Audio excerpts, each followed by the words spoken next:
Hi, everyone. It's Ron again with you, and this is already our second vlog. And in this vlog, I am going to answer the questions sent by the students and the followers of this YouTube channel. All right, then let's go. So, just a moment. I need to have a look at the questions first. All right, here we go. Yeah, it's about here. Just a moment.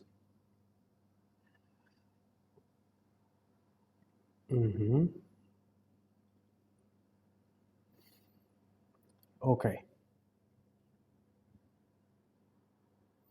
Part three questions from app. I think some of you want me to answer part three questions from the speaking app.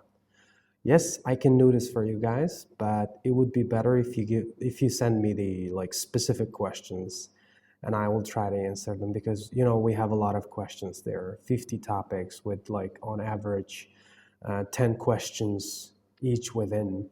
So I think it would be better if you send me specific topics and I will try to answer those questions.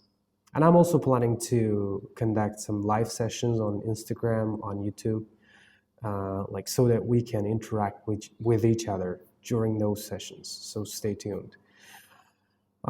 Teacher Snora, teacher, it would be better if you could, if you can share your whole experience on taking the IELTS throughout your life. Like, what if you did something like that, or wish that you hadn't done something in that way? Although it's like past related question or it might be a little bit private, we would have a chance to know such life experience that wouldn't be aware of or ask from others. All right, I really like this question. Thank you so much, Snora, for your question. And I will try to answer as much as I can, or like as deeply as I can. All right. Well, everything started back in 2012. I was graduating from school, and then one day there was this new teacher at our school. Um, and you know what? We used to have a tradition, among the boys in our group. We were like 20 boys in our class, and we had a tradition. Whenever there was a new teacher, we had to get on his or her nerves and then make him or her leave the class. And on that day, we tried to do the same thing again, but the teacher didn't give up because I think she was really determined. And after the class, she asked me to stay. And I said, okay. And everyone left the class, and she said that she had something really important to tell me. She said that I was better than others. I had a potential if I want to learn this language, and she said that it's very important in my future life. And sort of to a certain extent, those ideas influenced me, and I kind of started thinking about this. Maybe I should try, right? And after school, I got home and talked to my parents and said that I was going to start learning English.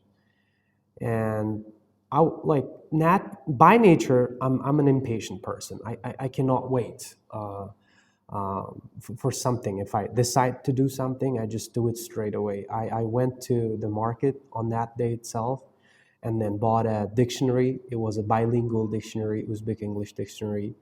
And then, yeah, kind of tried to start learning English from a dictionary. That was really funny. Seeing that I was determined, my father said that there was a private teacher at school, and that teacher was an acquaintance or a friend of my father's, and he said that he can arrange classes for me. And I said, all right, that would be great. And the other day, we went to school to see that private English teacher, and then we arranged the classes, and then everything started. And you asked that, like, if I wish something I hadn't done. well, I wish I hadn't started learning English from the grammar section, because we were like exclusively focusing on grammar itself, because most of the students were preparing for university exams. And in those days, you were only required to do some like grammar tests to pass the entrance tests to universities. And I was one of them, even though I was like far younger than them. I was like a part of the group. Like, but I don't regret that much. Maybe it was also the right thing to do for that moment itself. But if I had a chance again, I let's say if I had known this back in those times, I wouldn't have done this again. I would have started with general English, like with beginner level, and I would have learned English from zero in a way that native speakers learn their languages. Yeah, like starting from grammar, like focusing on grammar in the early stages of language learning, like kind of affected my progress in the whole process, because like unconsciously you become too much focused on grammar and not making mistakes, and you keep failing in the communication part, and in fluency. And like, yeah, if I have to keep talking about the story itself, I would say that like after those like grammar focused courses, I applied for a college, and I can say that it's a high school. It's not a college. Yeah, we call it college in Uzbekistan, but it's not a college. It's a high school, specialized in law and jurisdiction. And I studied there for 3 years. And I didn't stop learning English. I kept attending classes, extra curricular classes, and I had a lot of teachers on the way, like who were really brilliant in their jobs. They helped me a lot in the process. And like in short, it took me about, yeah, 4 years to take my first IELTS exam. Everything started in 2012, and I sat my first IELTS exam in 2016 in September. And talking about the IELTS preparation experience, yeah, I attended a 3 months course, uh, like an IELTS course, IELTS preparation course, and learned all the ins and outs of the test, and that helped me a great deal in my success, if I can call it a success.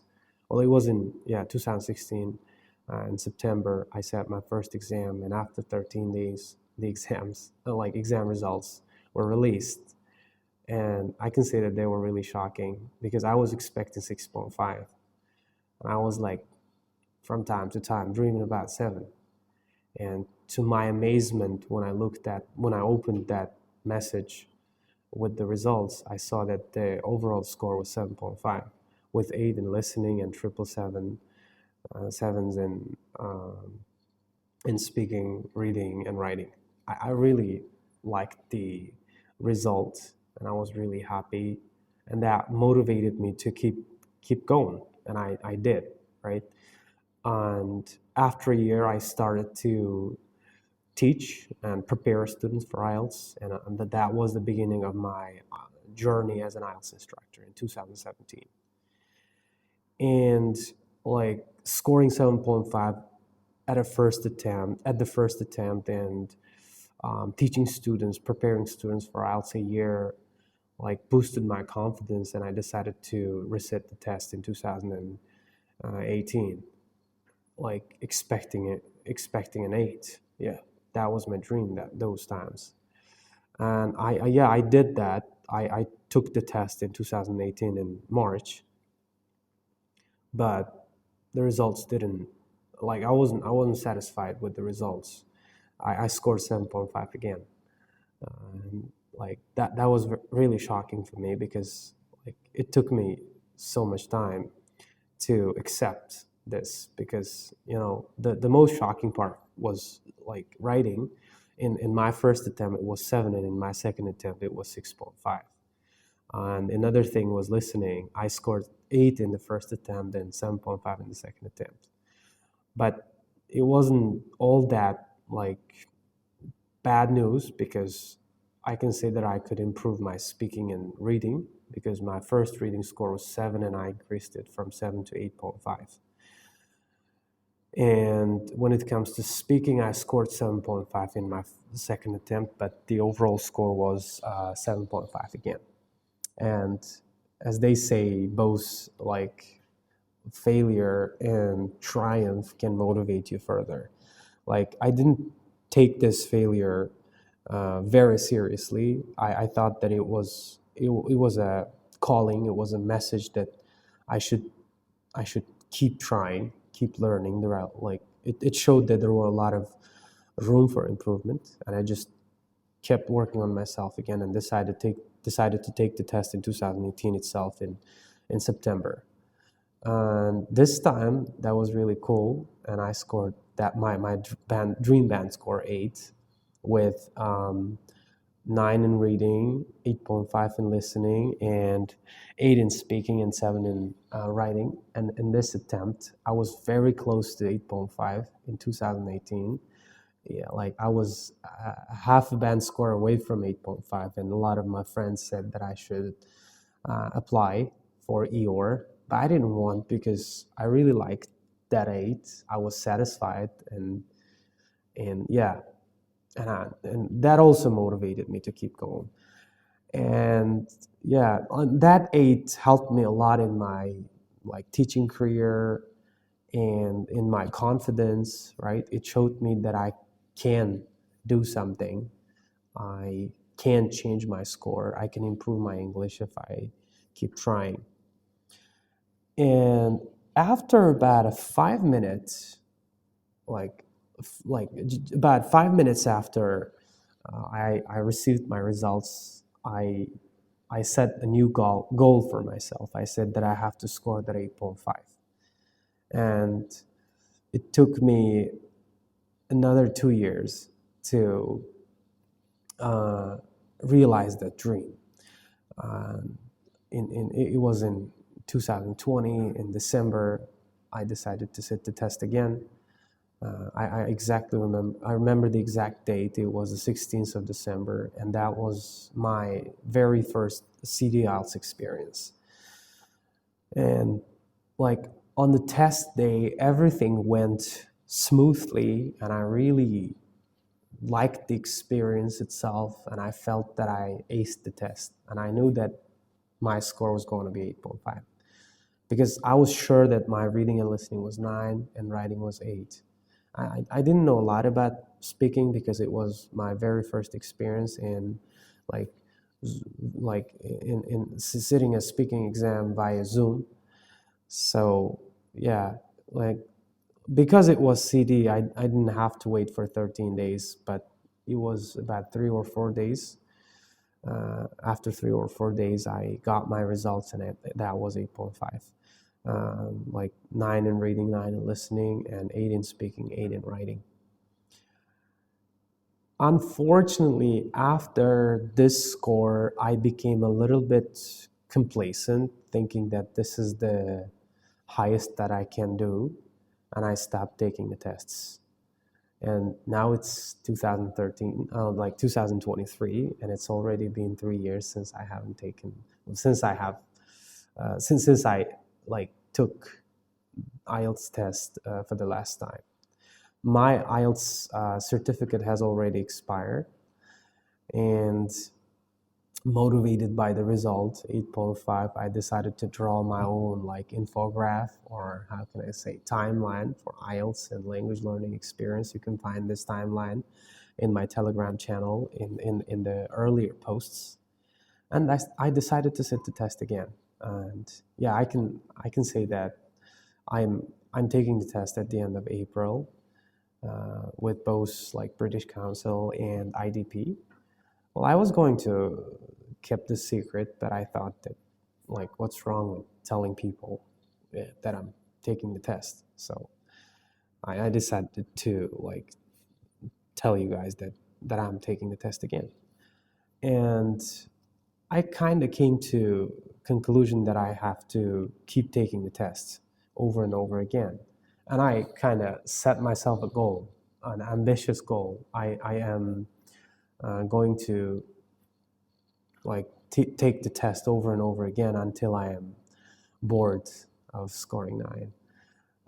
When do you think a person might get bored of scoring 9? Maybe after scoring 9 5 or 6 times in a row, and then I think it will just lose its meaning. Yeah, it may sound similar to someone else's ambitions, but I think there's nothing wrong with this. Yeah, a lot of people can dream about the same thing at the same time, and I think it's perfectly okay. Yeah, this is the whole like story. I tried to be as brief as possible, but I'm not really sure how it worked. Jalaluddin Ochilov, tips and effective ways to reach a good level of English speaking ability in terms of fluency. Well, yeah, this is the hardest part to explain because I don't think fluency is achieved through, uh, let's say, strategies or tips. It just takes time. Fluency is in my opinion, it's a native speaker like character. Like the more you speak, the more fluent you become. Yeah, maybe you are fluent in Uzbek, yes, because you speak Uzbek a lot, and it like it's your second nature. It's not difficult for you. You don't struggle while you are speaking like Uzbek. Like you don't find it hard, right? So no matter what your level of English is, like speaking more, trying to communicate with people in English, I think helps a lot to improve your fluency. Because I know some, let's say, pre-intermediate students who are really fluent at their own levels, and I know some upper intermediate students like who lack practical experience. They know a lot, they understand a lot in English, but when it comes to speaking, they stop, hesitate, and pause so much, right? So I recommend you to speak more, and I recommend you to open a YouTube channel. I really like, yeah. Well, that was one of the reasons why I like started appearing on YouTube. I just wanted to show that it's possible, right? Now I feel like I'm talking to you, right?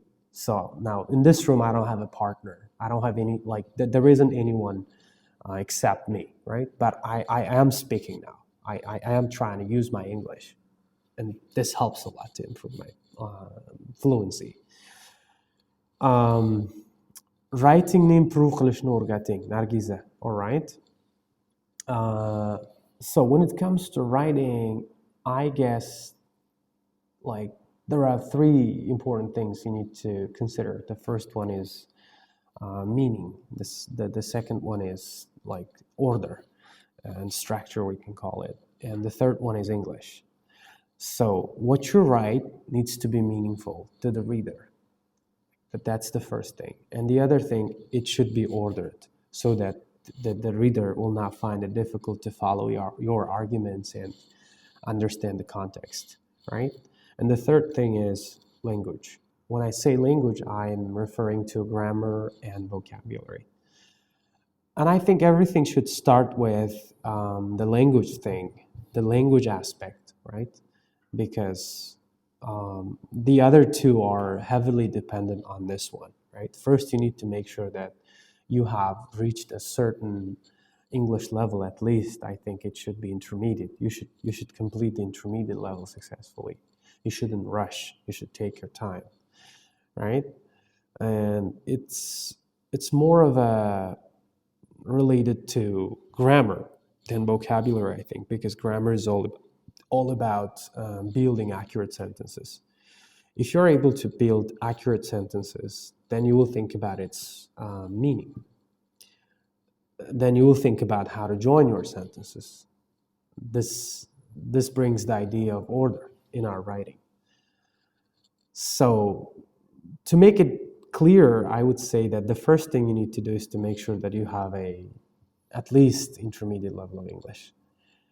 And then there are certain books and courses which can help you to improve your writing.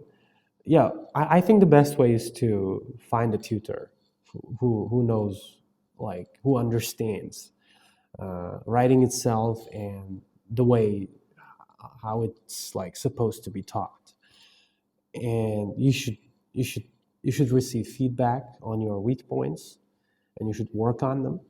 You should also learn about how to deal with those like weak points.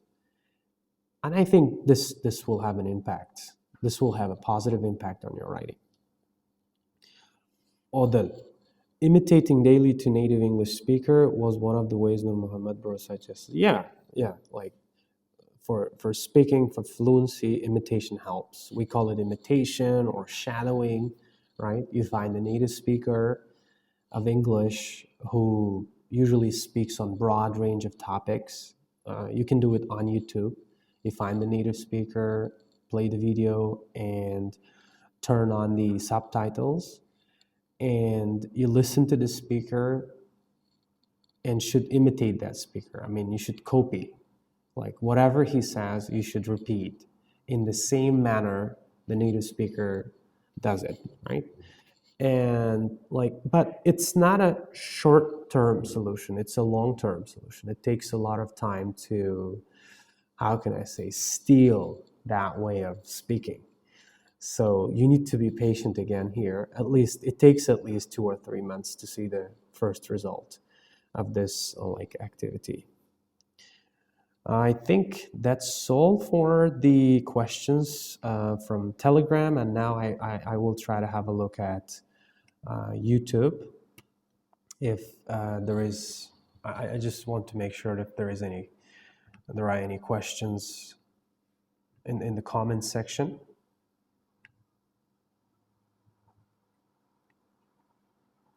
So, well, congratulations. Yeah. Yeah, I think we don't have any questions here. Yeah. Well, I think that's enough for today. Um, I'd like you guys to keep sending me questions or topics to like specifically focus on in one of the vlogs. Yeah, I'm really glad that I have spent this time with you. I think this video will be useful, and I hope that I could answer your questions. Thank you so much. Stay tuned. See you next time in the next vlog. Bye-bye.